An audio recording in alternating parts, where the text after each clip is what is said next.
Welcome, ladies and gentlemen, to week 9 of HGC Korea. My name is Wolf. With me, as always, is GLuck.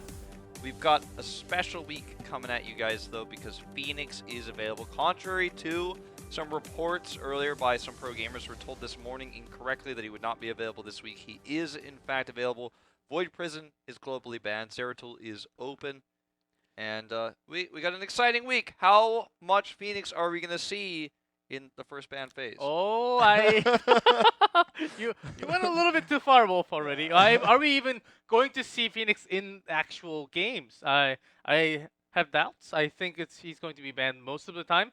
Oh, of course, if he's open, I think it's first pick definitely for any teams that's going to compete this weekend. And I think today and tomorrow we have to build up the story. Of course, these matches matter a lot, but the top 3 fights are the real. Top 2, especially Black and Ballistic, they are waiting for the last match on Sunday. So that's another exciting news. I heard lots of their teammates, especially Sake, was pretty upset, but seems like he's all good. Prepared a lot with the strategy about the talents and all that. So I'm excited for Sunday's match number 2, of course. I'm very excited for that as well. As just seeing how the first match of the day is going to go with GLuck and BlossoM, because it's a very close match. It's going to be between 4 and 5. If GLuck wins, they have a high chance of moving up in the rankings later on. Wolf, now we have the line that you have to cross. Yeah, that's the line. That's the yellow line. So Miracle could still be relegated, but that is the playoff line. And Feliz and Ace are just below it down there.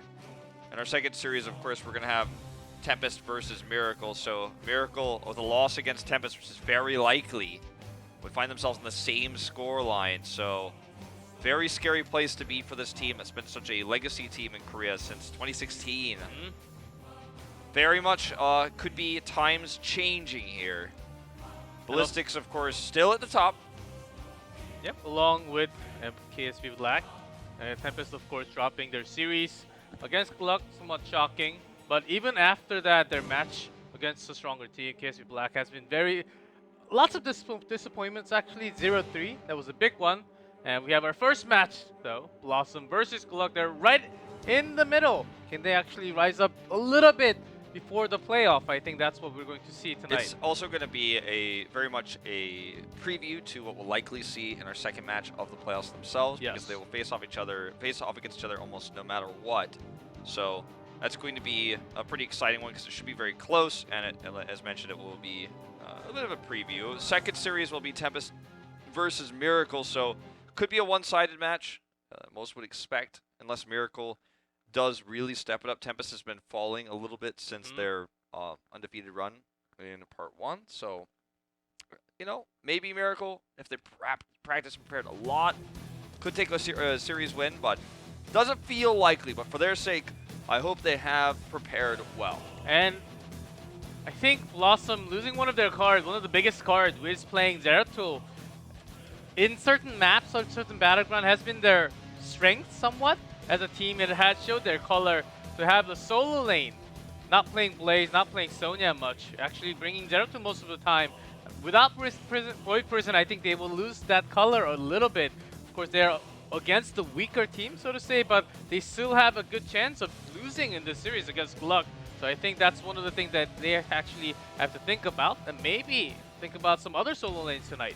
Certainly going to be a big priority pick lost, as without Void Prison, Zeratul just simply is not powerful right now. So he's available technically, but very likely to be banned. Here is GLuck. They've been rising up quite significantly since the beginning of the season, and we got to speak to Saren a little bit today. Ran into him in the elevator. Feels like Phoenix is pretty busted at the moment, and I think that we will see some Phoenix play today.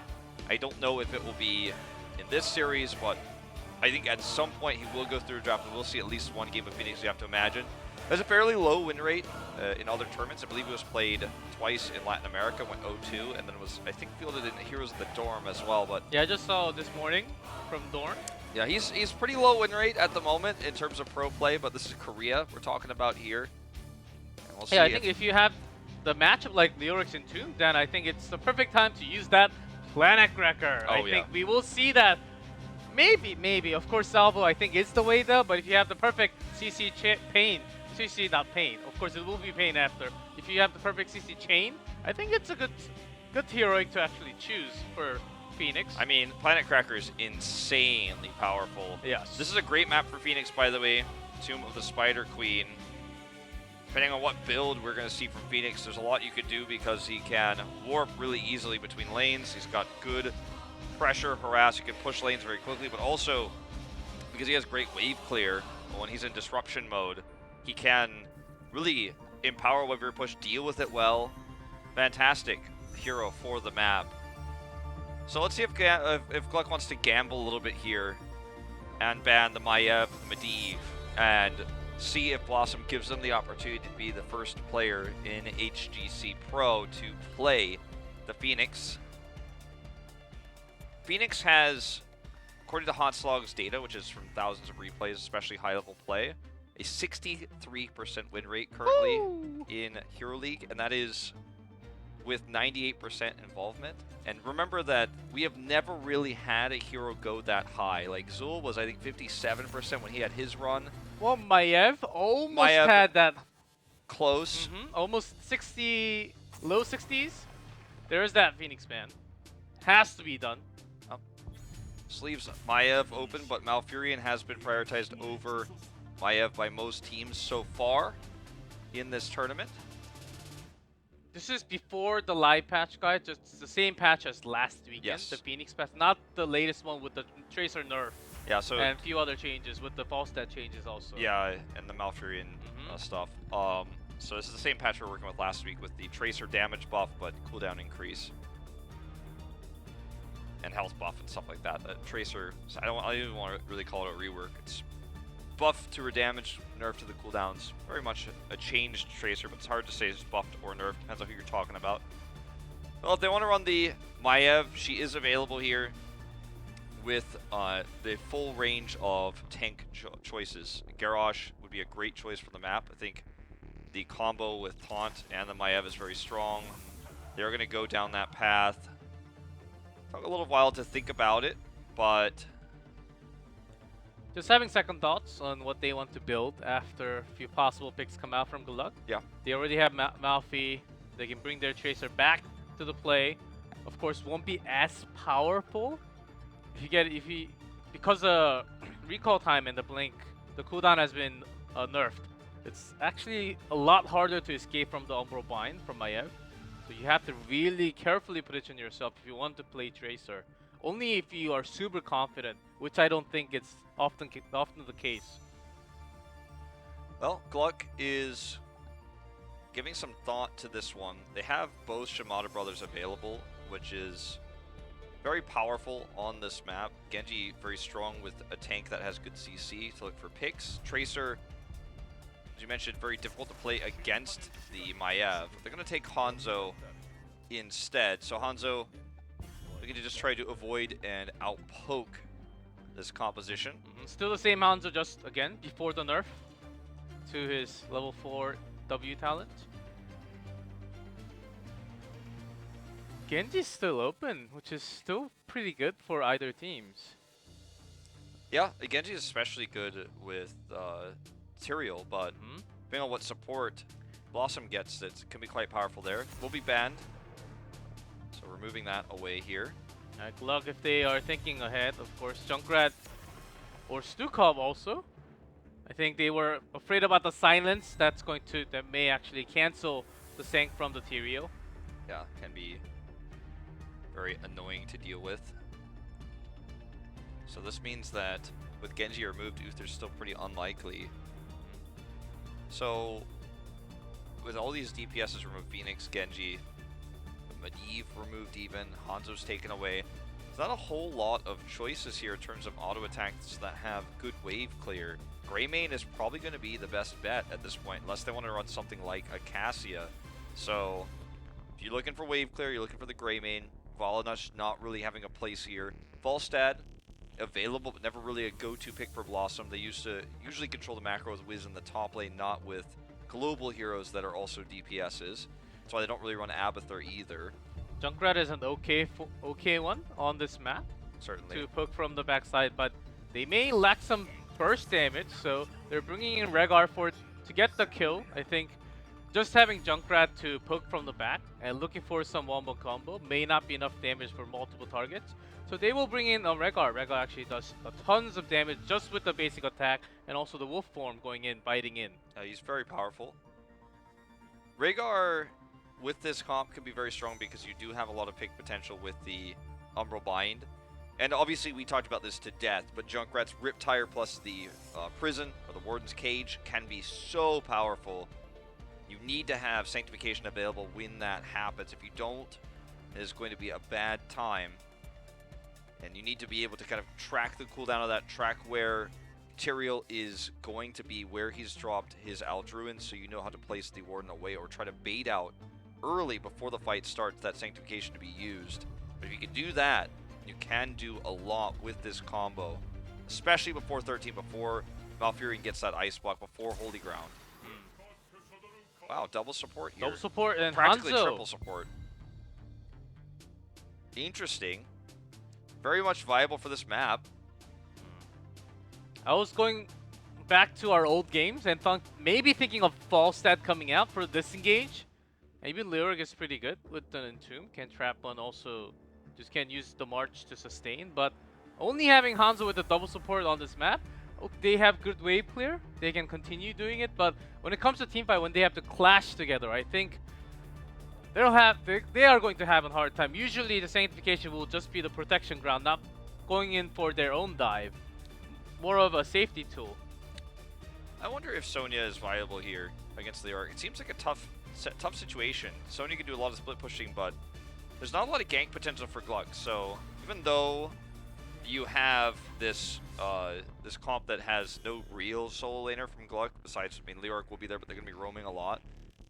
It just doesn't have any way to put pressure on it or gank a Sonya. So while GLuck is roaming around trying to grab their gems while they're trying to turn in and the delays are coming through, Sonya can get a lot of split pushing done, but still not as viable as she would be potentially on larger maps. But I do like the final pick here.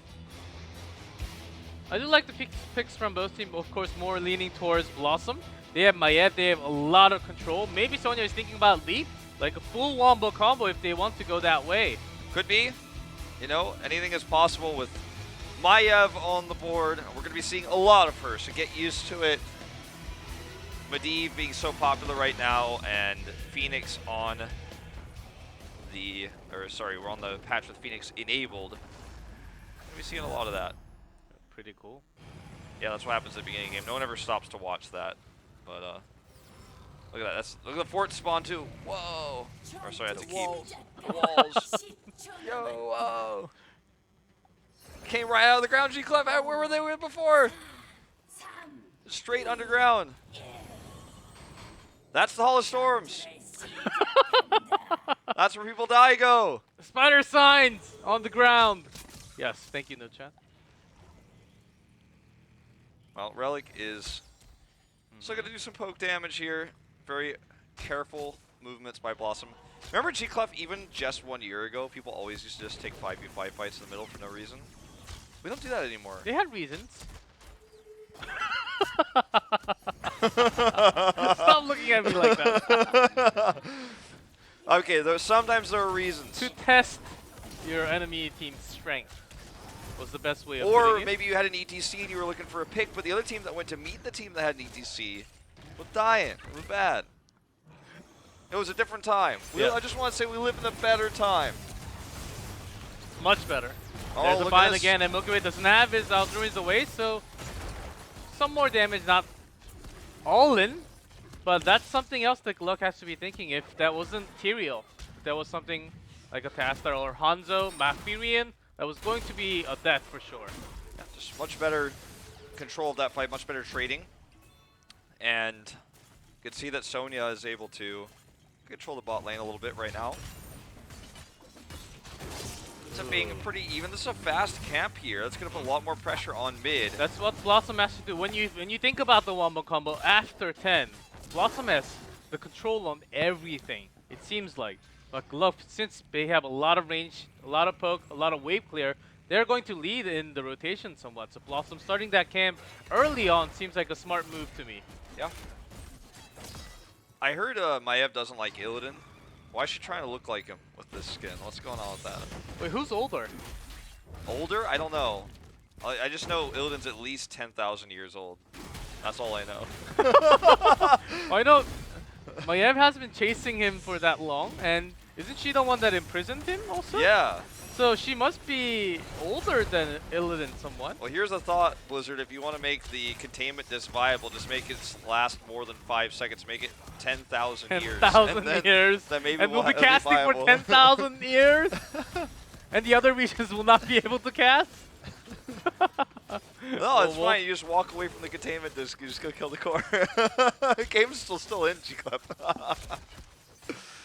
Well, I think you should be banning some hero if that happens.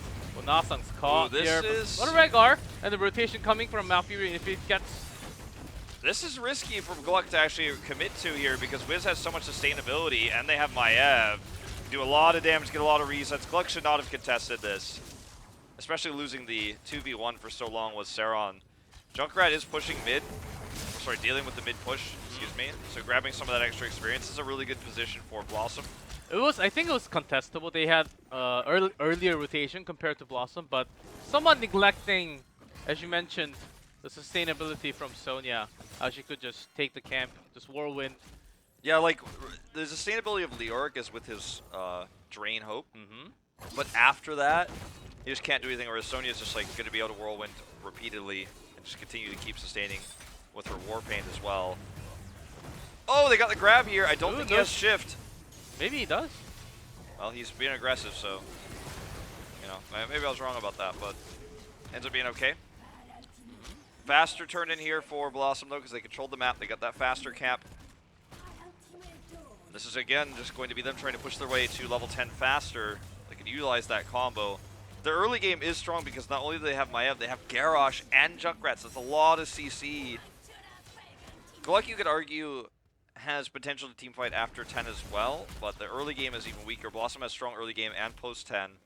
The Sanctification is going to have to be, like, Milky Way is going to have to make those worth it every time, or they're going to have really big problems team fighting with this draft. Yes, if you look at the picks from GLuck, it just seems defensive, defensive, defensive. Defend, protect, defend. Do you really have your own damage to get a kill? It will be very tough, and Rhaegar's still available. Garrosh with that armor. There's no one to actually break through that armor. Maybe Leoric does the best job with the Drain Hope. I think that's about it, though. Saron needs to be careful here. Wiz already used the spear, so he'll be fine, but now Modern Life is coming over, teleporting in. They're going to get this fort. Meanwhile, Junkrat's just swapping between lanes to make sure they don't lose any minion experience. And this ends up being a very effective web weaver, getting them about 2 levels lead. Hanzo. Great play. Great body blocks from Milky Way, but he may be caught. Milky Way is definitely going to get caught. Q should be back very soon, but right before that, CCs will catch him. Only doing a little bit of damage to Nasang there with his trait. That's First Blood. As we do push into this mid keep, the wave push is insanely strong. They have almost enough for another turn in, and this fort is nearly going to give them 10. So GLuck just needs to play passively. I love that Tastar is actually pushing top and soaking top as best as he can. It's not going to be helpful to protect mid, but you're going to take your victories where you can. He's got Dimensional Shift, able to escape trades like this against the Rhaegar. At least GLuck is turning a few gems in. Yeah, They have enough. They have enough, and they can, if they can find holes like that, because BlossoM, they've been rotating together mostly because they have lots of melee. They want to use that siege damage to actually push. That's why they're ahead so far already. But GLuck, if they can actually find holes like that with the rotation, if they're on top, I think they can come back into this game. Not too much of a lead already. Yeah. Just need to make sure that they prevent the second turn in, though. So it's difficult against a level 10, especially with Warden's Cage. BlossoM knows they have 10. They're just going to take total control of the map, take this Night Camp away, which will start to hit the keep wall. GLuck checks over the wall here, but knows that with everybody here, they cannot invade. The only new Sonya was mid, but it's even difficult to soak right now with anyone except Tastar because he has Dimensional Shift. He's got good wave clear, so he's up there. Saron's going to go and try to sneak that turn in. If he can get it, I think that will be enough gems. Ooh, Maev is already there, and Sonya, meanwhile, is working on the camp. So BlossoM is in control of the siege and the camp together. They're using their melee comp to maximize their macro here, and GLuck, they're just defending. It seems like they will just have this game finished, just defending the game and never really engaging yourself. Yeah, look at Sonya, man. We talked about how powerful of a pick she can be, given the draft here and how this is going to be played on this map. Saron couldn't get that turn in. Now he's stuck. He's going to die in the top lane again. Well, he's got this forward up, but he's taunted. And there's the grab. This should be enough damage to finish him off. Ancestral does not connect, however, so ends up being a trade here. Losing Garrosh, just having too much faith in that extra armor. But look at all the damage being done by the bot push. They didn't get the turn in regardless. No gems were lost on the side of BlossoM. GLuck finally has 10, but it'll be difficult to utilize it. Ooh, and the choice of Tranquility. Can't say I agree with that one. That's only going to be good if they survive the initial combos, or the Sanctification is perfect. I was even thinking maybe a Judgment if they're going outside of the box here. Okay, that's another death from sad. That was just... Maev's pretty good. You try to walk out, and maybe sometimes you can't. It's one of the things Lyric tries to do. Of course, GLuck, they can finish their quest later on, but they have been far pushed. They didn't lose any keeps, though. So, in terms of rotation, they can still catch back, but so far they have been losing because of their picks. I think their picks are way too weak for this map to contest against all the melee. The first damage that can come in from BlossoM. Well, this is another why we were pushed. Like you said, they don't have a lot of range damage besides Tastar and the Hanzo to deal with these pushes. They're being threatened all the time. And this looks like a saved keep in mid. Spot keep is going to be damaged again. Should be saved. Saron's caught, but he's Leoric, so he might be able to get out of here. Look at this healing totem coming down. Rhaegar will get the Ancestral this time. They save the keep. Sonya split pushing top. Again, just trying to further that experience lead. Been working on this all game long as Wiz, and just making the Sonya pick valuable. And all the walls are down. They're so far away from where GLuck can actually turn their own gems. They have more than a turn in here. 51 now, 52. But can they even get close to it? They have to first release all the wave pressure. Yeah. But that will take a few minutes. And BlossoM, meanwhile, they can just do the boss and everything else that they want to do. So in terms of spending time, BlossoM's going to take the lead. Just have control over the vision, control over the map.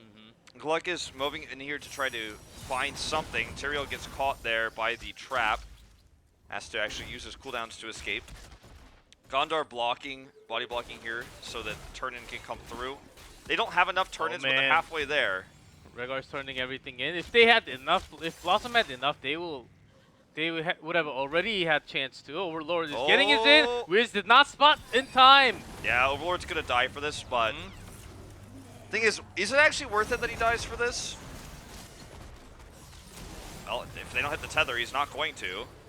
He used his Archon. That's a big victory, so this is worth it. If he died, though, I don't know if this turn would be worth it, because look at where the Web Weavers are going to spawn. Not really even close to the forts.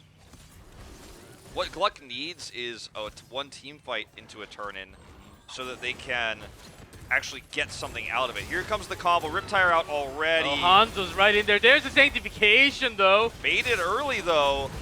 Relic taking a lot of damage. Good stun here, though, from Hanzo's Dragon Arrow. Nasong caught here in this Entomb. Can't Ancestral himself, just uses it on Wiz here to make sure he gets something out of it. They're following up with the damage. Nice focusing onto Rhaegar, who couldn't heal himself too much. That was a great interaction. That was a great defense by GLuck. How Milky Way just went in Sanctification when Hanzo was pulled in from the Umbral and also the cage. Yeah, the Sank was good, but you know, it was ignored mostly by BlossoM, of course, but then the arrow follow-up, that was the best part. And then the Riptire only hit the bottom part of the fight, including Relic, but it just wasn't enough damage. So, BlossoM ends up with some lost fort walls here. They're still ahead. Now have enough for another turn-in, but Had GLuck lost that team fight, they probably would have lost the game. So good quick thinking there by Relic and Milky Way to make sure that fight went well. Still keep all their forts alive though. Hanzo's doing camp while BlossoM turning everything in when they have enough.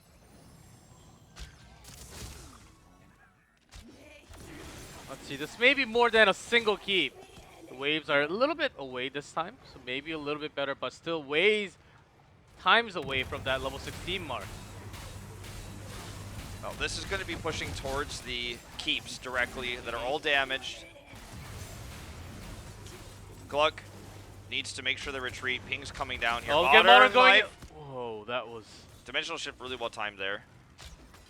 But, you know, it's going to be... it's going to be scary when you're trying to avoid this combo every time. For a second, I was pretty scared, you know? Yeah. When you see a Maiev walking in like that, you have to just back away. And that's a long cooldown, too. Very long cooldown. And also just gives control to the lanes. Under just looking for ground breakers over the wall. They're just going to force one of these keeps, or possibly two of these keeps down. GLuck can't defend both. But we were already on top here. Maiev setting up. Can't be all staying together. They have to be far away from each other somewhat, so that throws in a fast start, gets taunted, not even the time to shift away and survive. That's going to be two keeps, and going for the core now, yep. BlossoM is. Tyrael should have Sanctification available now, but still deal with too much damage here. No follow-up, no damage, continuing, and core's going down 50. So much damage onto the core. Tranquility not going to be helpful here. This is going to be game number 1, going over to Team BlossoM. Pretty dominant fashion with that Maiev pick.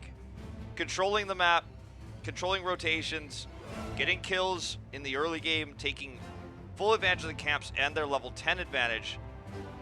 Both teams have solid team fights at 10. You can have the Sanctification counter, you can have these combos with Riptire, the Warden's Cage, but when they have the Warden's Cage combo and you don't have 10, you just have to put your hands up and surrender the map over to the team that does. In this case, BlossoM totally controls the map, gets back-to-back turn-ins, nearly gets the triple. If Overlord actually hadn't sneaked that turn-in, we would have had the triple. You can see Relic does a ton of damage, 0 deaths, but he just couldn't actually do much in terms of grabbing pokes because they were so shut down. The map control was always away from him, so he had to play so defensive. If you have Hanzo, you need something else, at least a Regar or a support who can actually do damage, go in and grab the kill. You can get lots of targets too low, but it's really hard to get the kill yourself. And if you go in to try to get the kill, you will be dead also. In terms of what we have on the other side, so they were going into this game with no answers against what to do before 10, after 10, and you could see in the game how they rotate. They were trying to just wave clear, soak in some gems, maybe get a lucky turn in, which they did, but nothing else really followed after that.